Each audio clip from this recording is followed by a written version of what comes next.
ஷாலின் அவங்களோட போஸ்ட்டை பார்த்து தான் நான் வந்து படித்தேன். அன்னைக்கு வந்து அவங்க பயங்கர வெயில் இருக்கிற அந்த வெக்கையிலையும் வெயிலையும் அவங்க பாவம் வந்து என்ன என்ன கேட்குறாங்க, வேலை வேணும் அவங்களுக்கு, அவங்களுக்கு ப்ராமிஸ் செய்யப்பட்ட வேலையை கொடுக்கணும் தான் கேட்குறாங்க. கொடுத்துடலாமே. நிறைய பேர் அங்கே வந்து பெண்கள் வந்து single parents, they are the only ஃபேமிலிக்கு அவங்க தான் ஒன்லி சோல் பிரெட் வினர் அப்படிங்கிற போது இதெல்லாம் வந்து எனக்கு ரொம்ப I felt very bad. So என்னால் அன்னைக்கு கொடுக்க முடிஞ்சது. ஷாலின் ஆஸ்க் ஃபார் வாட்டர் கொஞ்சம் பிஸ்கட் பேக்கெட் முடிஞ்சா எடுத்துகிட்டு வாங்கன்னு.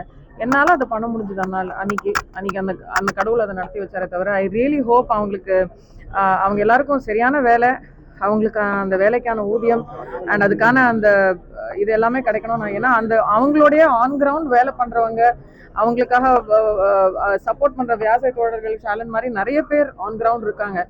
நம்மள மாதிரி கொஞ்சம் if you are able to amplify their voices, அவங்களோட எஃபர்ட், அவங்களோட சப்போர்ட், அவங்களோட ஆன் கிரவுண்ட் ஒர்க்கோட அந்த இம்பார்ட்டன்ஸை வெளியில் எடுக்காமல் நம்ம எல்லாரும் அவங்களுக்கு சப்போர்ட் பண்ணணுங்கிறது தான் என்னோட தாழ்மையான கருத்து. தேசிய விருதுல அதிருப்தி இருப்பதா வைரமுத்து அவர்கள் வந்து தெரிவிச்சிருக்காங்க. குறிப்பா அயோத்தி, ஆடு ஜீவிதம் போன்ற படம்லாம் வந்துட்டு தேசிய விருதுல இடம்பெறல அப்படின்னு சொல்லி. எனக்கு வைரமுத்து பத்தி என்ன கேட்டுதான் ஆகணுமா? உங்களுக்கு உலகத்துல வேற யாருமே இல்லையா? வைரமுத்துவை தான் கேட்கணுமா? வேற உங்க தப்பு இல்லை, உங்களை கேட்க வச்சிருப்பாங்க. ஆனா உங்களுக்கு இந்த மாதிரி ஒரு ட்ரிகர்டா ஒரு ரியாக்ஷன் வரணும், நான் இந்த மாதிரி ரியாக்ட் பண்ணணும், நீங்க அதுக்கு ஒரு பதில் சொல்லணும். நீங்க ஒரு பெண்ணா இருந்துட்டு என்ன இந்த மாதிரி ஒரு கேள்வி கேட்கறது எனக்கு என்ன சொல்றதுன்னே தெரியலமா. தேவையா? நிஜமா சொல்லுங்க, தேவையா?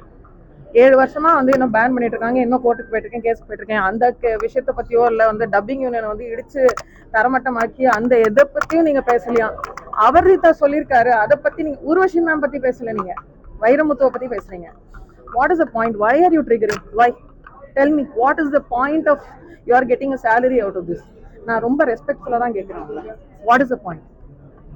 இதை வந்து ஒரு பிரேக்கிங் நியூஸ் அப்படின்னு அதுக்கு ஒரு ட்ரிகர் ஒன்று போட்டு அதுக்கு ஒரு ஹெட்லைன் போட்டு சீரினார் சின்மை, சிறுகடித்தார் சின்மை, சாவடிச்சார் சின்மைன்னு ஒன்று போடுவீங்க. சாணக்க சாணா, சீனாக்கு சீனா. முடிஞ்சிச்சா? இன்னைக்கு முடிஞ்சிச்சா டிஆர்பி? ஓகேவா? ஐஸ்வர்யா ஹாஸ்பிட்டல் பத்தி பேசலாமா? பரவாயில்ல சார், நம்ம இப்போதைக்கு ஐஸ்வர்யா ஹாஸ்பிட்டல் பத்தி பேசலாமே. ரொம்ப முக்கியமான ஒரு விஷயம். இன்னைக்கு வந்து ஐஸ்வர்யா பிரெஸ்ட் சென்டர் இன்னைக்கு ஓப்பன் பண்ணியிருக்காங்க. பெண்களில் முக்கால்வாசி பேருக்கு வந்து பிரெஸ்ட் கேன்சர் வந்து அவங்க ஸ்க்ரீன் பண்ணுறதுக்குள்ள ரொம்ப ரொம்ப லேட் ஆகிடுது. அதுக்கு முக்கியமான காரணம் பெண்கள் நம்மளோட ஹெல்த்தை, நம்மளோட வெல்னஸை வந்து ஏதாவது ஒரு தலைவலினாலும், உடம்பு சரியில்லைனாலும், ஜுரம்னாலும் ஏதோ ஒரு இஷ்டத்துக்கு ஏதோ ஒரு மாத்திரையை போட்டுக்கிட்டு பல மாதங்கள், பல வாரங்கள், பல வருஷங்களை கடந்து ஃபைனலி வந்து சரியே ஆக மாட்டேங்குதுன்னு டாக்டர்ஸ் கிட்ட வரும்போது ரொம்ப லேட் ஆகிடுது. ஸோ தயவு செய்து நம்மளோட ஹெல்த்தை நம்ம கொஞ்சம் ப்ரையாரிட்டைஸ் பண்ணி பெண்களுக்கு அவங்களோட ஃபேமிலி மெம்பர்ஸும் வந்து சப்போர்ட் பண்ணணும். இந்த ஏர்லி ஸ்க்ரீனிங், டாக்டர்ஸ் எல்லாருமே சொல்கிறது என்னென்னா, early screening is the most important thing for prevention. கேன்சரை பார்த்து பயப்பட வேண்டாம். மெடிசின், மெடிக்கல் டெக்னாலஜி, சயின்ஸ் ரொம்ப ரொம்ப அட்வான்ஸ் ஆகிடுச்சு.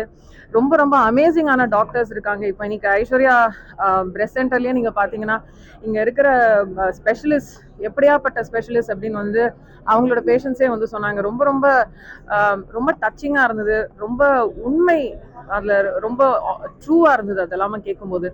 அண்ட் ஐ ட்ரூலி விஷ் பெண்கள் இந்த மாதிரி சரியான டாக்டர்ஸ்ட்டு போயிட்டு ப்ராப்பராக சரியான நேரத்தில் ஸ்க்ரீன் பண்ணிக்கிட்டு ட்ரீட்மெண்ட் எடுத்துக்கணும். It is preventable, it is curable.